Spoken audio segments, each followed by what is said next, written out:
Morning dear students. आज हम लोग जो पिछला हमने चैप्टर पढ़ा था वैल्यू एडेड मेथड में वैल्यू एडेड क्या होता है, तो आज हम लोग ये पढ़ेंगे कि इस वैल्यू एडेड मेथड से, जिसको हम लोग मूल्य वृद्धि बोलते हैं या उत्पादन विधि है, इससे हम नेशनल इनकम को, राष्ट्रीय आय को किस तरीके से निकालते हैं। तो पिछले वीडियो लेक्चर में आपने देखा था कि मैंने आपको एक एग्जाम्पल दिया था कि एक विलेजमैन है, वो फॉरेस्ट में जाता है, वहाँ पे लकड़ी कट करता है, उसको 100 रुपये में बेच देता है। फिर एक विलेजमैन है, उस लकड़ी को टाउन में जाता है, 500 रुपये में बेच देता है। फिर एक टाउनमैन है, उस लकड़ी को जाता है, फर्नीचर को बेच देता है 1000 रुपये में। फिर एक फर्नीचर मैन है जो कस्टमर को बेच देता है 2500 रुपये में। तो जो फाइनल गुड्स मैंने आपको बताई थी वो 2500 रुपये की थी, और हर एक स्टेज पे जो वैल्यू एडिशन हुआ कि हर एक प्रोड्यूसर ने वैल्यू कितनी इंक्रीज की, वो भी सेम। तो आज हम लोग देखेंगे कि सबसे पहले इससे राष्ट्रीय आय निकालने से पहले इस वैल्यू एडेड मेथड से हम लोग डोमेस्टिक प्रोडक्ट, जीडीपी जिसको हम लोग बोलते हैं, घरेलू उत्पाद, वो कैसे निकालते हैं। तो आप देखिए, मैंने यहाँ पे लिखा है डोमेस्टिक प्रोडक्ट का मतलब क्या, आपने 10th क्लास में भी पढ़ा है कि जो सकल घरेलू उत्पाद होता है, जिसको हम लोग जीडीपी बोलते हैं, वो है क्या। तो जितनी भी फिनिश गुड्स या फाइनल गुड्स प्रोड्यूस होती है हमारी इकोनॉमिक टेरिटरी में, देखिए, money value of finish goods produced with in economic territory, यानी जो भी इकोनॉमिक टेरिटरी में 1 ईयर में जो भी गुड्स प्रोड्यूस होती है उसकी मार्केट वैल्यू, आपका ग्रॉस डोमेस्टिक प्रोडक्ट। अब इकोनॉमिक टेरिटरी से हमारा मतलब क्या है, तो इकोनॉमिक टेरिटरी का मतलब है कि हमारे यहाँ पे 3 सेक्टर है। आप देखिए, एक प्राइमरी सेक्टर है, ये आप देखिए जिसको प्राथमिक क्षेत्र बोला जाता है या एग्रीकल्चर सेक्टर है। सेकंड आपका देखिए द्वितीय क्षेत्र है, सेकेंडरी सेक्टर है, जिसको मैन्युफैक्चरिंग या कंस्ट्रक्शन बोला जाता है।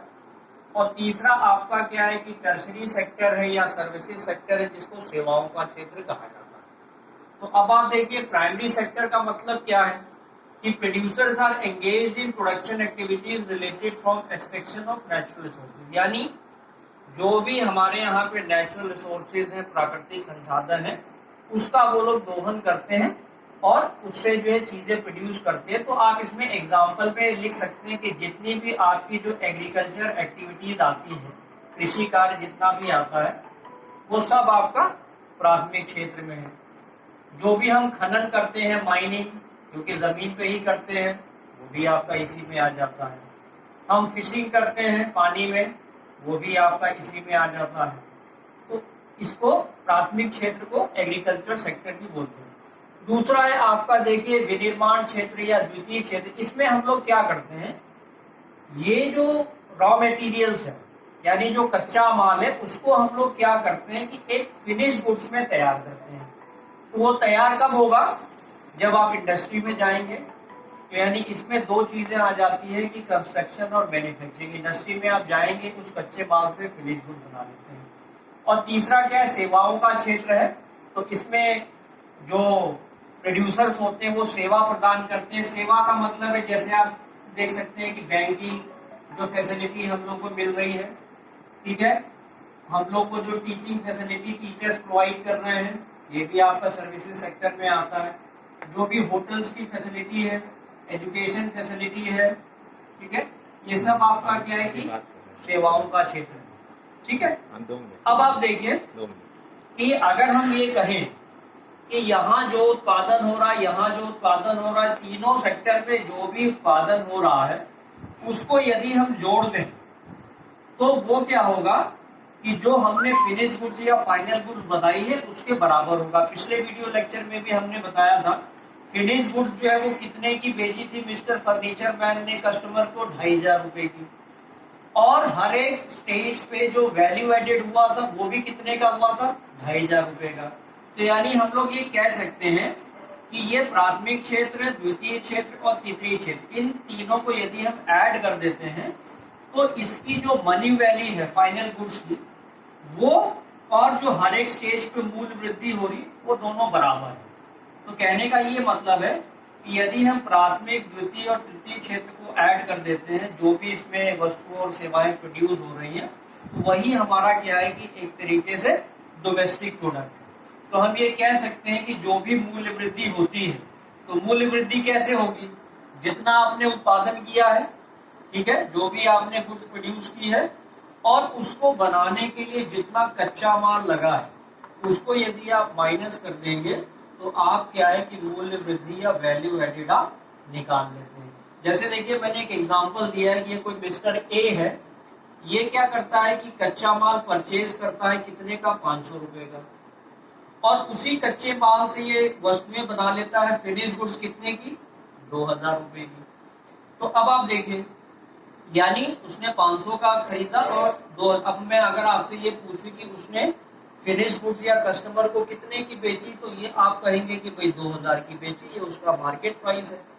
अब आप देखिए, यदि मान लीजिए ये चीज आपको नहीं दी फिनिश गुड्स, उसकी जगह आपको ये दिया है कि वो 1400 रुपए का सेल करता है, 400 रुपए खुद कंज्यूम कर लेता है, 200 रुपए उसके स्टॉक में बाकी है, तो तब भी आप क्या करेंगे, ये sale plus self consume plus stock, 1400 plus 400 ये हो गया 1800 प्लस 2200, तो ये कितना हो गया, ये भी 2000 रुपये हो गया, ठीक है। और उसने यहाँ पे फिनिश गुड्स भी कितने की बेची थी, 2000 रुपये। तो यानी हम लोग ये कह सकते हैं कि जो भी आपका वैल्यू एडिशन है, मूल्य वृद्धि, उसको निकालने के लिए हमारे पास उत्पादन का मूल्य पता होना जरूरी है। अगर ये नहीं पता है तो ये दो चीज में दिया रहता है न्यूमेरिकल में, एक आपका दिया रहेगा सेल्स और एक दिया रहेगा चेंज इन स्टॉक। यानी अगर आपको फिनिश गुड्स का प्राइस नहीं दिया है तो फिर ये तो दो चीज दी होगी, बिक्री वो कितनी कर रहा है, ठीक है, और दूसरा उसके स्टॉक में चीजें कितनी, इन दोनों को यदि आप जोड़ देंगे तब भी आप क्या करेंगे, इस वैल्यू ऑफ आउटपुट को निकाल लेते हैं। और ये हमेशा याद रखिएगा, ये जो भी उत्पादन मूल्य है, वैल्यू ऑफ आउटपुट, ये हमेशा मार्केट प्राइस पर होता है। यानी वैल्यू ऑफ आउटपुट निकालने के लिए हम लोग क्या करते हैं, सेल्स और चेंज इन स्टॉक दोनों को जोड़ देते हैं। अगले लेक्चर में हम लोग ये देखेंगे कि इसी वैल्यू ऑफ आउटपुट से किस तरीके से डिटेल में हम लोग राष्ट्रीय आय को निकालेंगे। पहले जीडीपी किस तरीके से आएगी, फिर एनडीपी कैसे आएगा, और फिर आपका नेशनल इनकम कैसे आएगा। तो उसको हम नेक्स्ट लेक्चर में पढ़ेंगे कि आप वैल्यू ऑफ आउटपुट अगर दिया है, ये नहीं दिया है, सेल्स और चेंज स्टॉक दिया है, तो उससे आप राष्ट्रीय आय को कैसे निकालते हैं। आज के लिए इतना ही, थैंक यू वेरी मच।